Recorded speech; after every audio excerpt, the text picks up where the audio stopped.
जी हाँ, तो हर घर तिरंगा अभियान चूंकि ये चलाया गया है, 9 अगस्त से इसकी शुरुआत हुई है और 15 अगस्त तक यानी कि कल तक ये चलना है। इस कैंपेन की शुरुआत चूंकि की गई है तो हर जगह इसी तरह की तस्वीरें निकलकर सामने आ रही है। ये उत्तराखंड के मुख्यमंत्री पुष्कर सिंह धामी की तस्वीर आप देख रहे हैं, जिन्होंने तिरंगा फहराया है। तो ये तस्वीरें इस वक्त उत्तराखंड से आप देख रहे हैं। थोड़ी देर पहले आप तस्वीर देख रहे थे केंद्रीय गृह मंत्री अमित शाह की, जो ये कैंपेन शुरू की गई है। 9 अगस्त से इसकी शुरुआत हुई है और जो तमाम लोग हैं उनको भी इसके लिए प्रोत्साहित किया गया है। और एक डिजिटल अभियान जो है कि आप अपनी सेल्फी लीजिए उसके साथ और उस सेल्फी को पोस्ट करिए।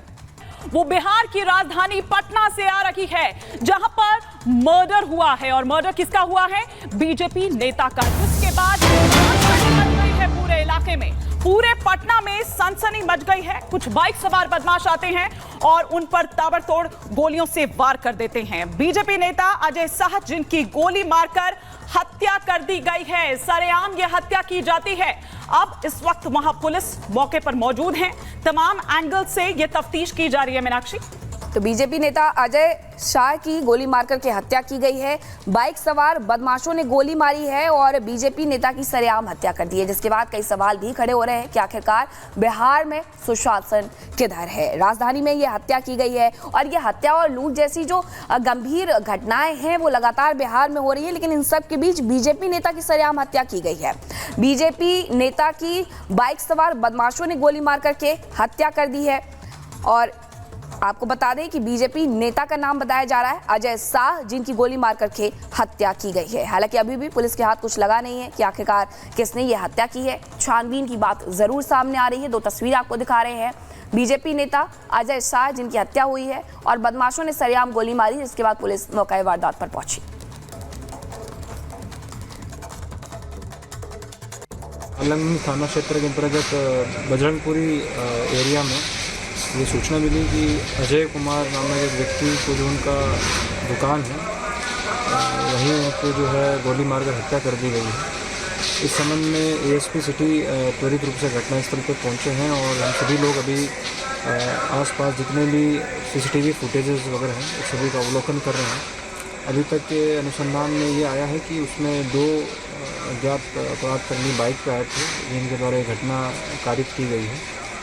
इस घटना के संबंध में एफएसएल टीम भी जो है पीओ पे विजिट कर रही है और उनके द्वारा जो भी इम्पोर्टेंट एविडेंस है वो कलेक्ट किए जा रहे हैं।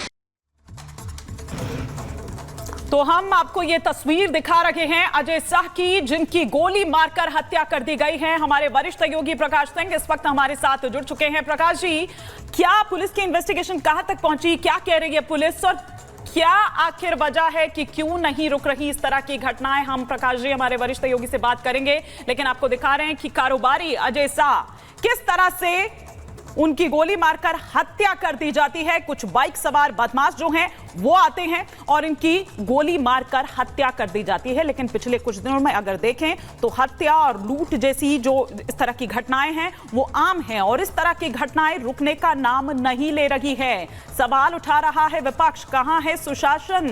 बदमाश जो हैं वो यहां मस्त हैं, सुशासन पस्त नजर आ रहा है, कोई कंट्रोल नहीं है। लॉ एंड ऑर्डर पर लगातार सवाल उठाए जा रहे हैं और ये तब है जब कल स्वतंत्रता दिवस का मौका है और ऐसे में जब पुलिस मुस्तैदी के साथ होती है सड़कों पर, वो गश्ती वहां पर पुलिस की देखी जाती है और दोनों के मुकाबले अगर मीनाक्षी हम देखें तो बढ़ जाती है। लेकिन आप देखिए कि सरेआम किस तरह से अजय शाह की हत्या कर दी जाती है। ताबड़तोड़ फायरिंग, एक के बाद एक ये बदमाश आते हैं और वहां कर चले जाते हैं। बिल्कुल, और इस घटना के साथ ही पूरे इलाके में भी दहशत का माहौल देखने को मिल रहा है। जहां घटना की सूचना मिलती है घटनास्थल पर पुलिस तो पहुंची, लेकिन अभी छानबीन की बात की जा रही है। हत्या की वजह क्या रही, हत्यारे कौन है, इसके बारे में कुछ भी स्पष्ट नहीं है। फॉरेंसिक की टीम को बुलाया गया है और छानबीन भी की जा रही है।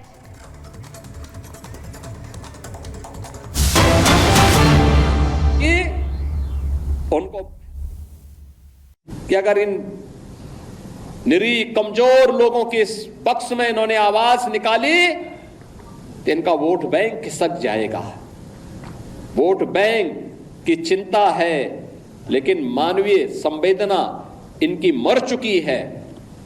मानवता के रक्षा के लिए इनके मुंह से एक भी शब्द नहीं निकलने वाला है, नहीं निकलेगा।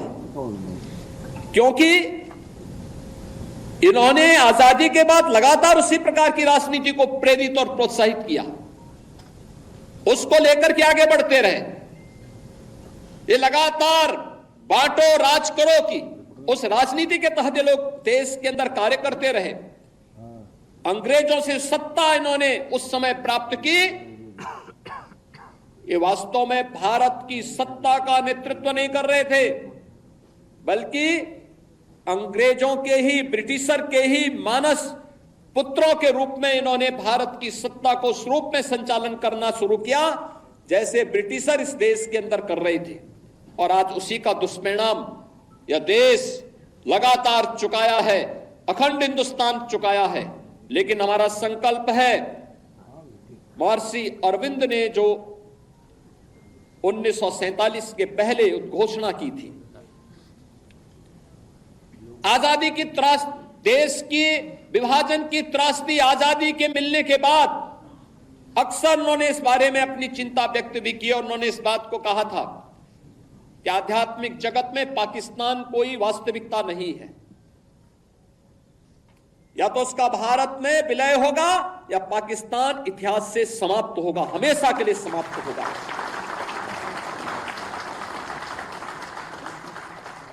क्योंकि आध्यात्मिक जगत में जब जिसका कोई वास्तविक अस्तित्व नहीं है उसको नष्ट ही होना है,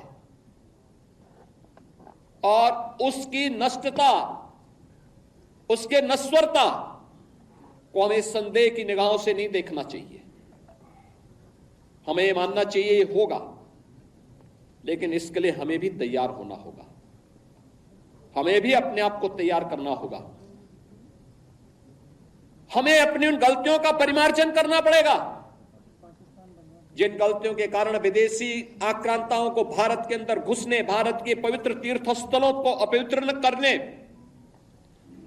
भारत की परंपरा और संस्कृति को नष्ट करने का एक अवसर जिन्हें प्राप्त हुआ था, उस प्रकार की गलतियों को, वह विभाजन की जो त्रासदी तक हमें पहुंचाया है, वह जातीय विभाजन के रूप में, क्षेत्रीय विभाजन के रूप में, भाषाई विभाजन के रूप में,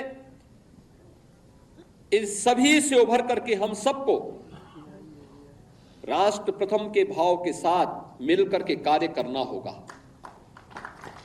भारत की आजादी इस बात के लिए हम सब का आह्वान कर रही है। और याद रखना, भारत केवल दुनिया का सबसे बड़ा लोकतंत्र ही नहीं है, ये लोकतंत्र की जननी भी है। जितनी स्वतंत्रता भारत ने अपने नागरिकों को दी है, दुनिया के अंदर इस प्रकार की स्वतंत्रता किसी भी अन्य देश में अपने नागरिकों को नहीं प्राप्त हो पाई है। हम सबको अपने संविधान पर गौरव की अनुभूति करनी चाहिए। भारत के संविधान निर्माताओं के प्रति अपार श्रद्धा और सम्मान का भाव व्यक्त करना चाहिए। हमें सरदार वल्लभ भाई पटेल की दृढ़ता का सम्मान करना चाहिए। हमें सकते हैं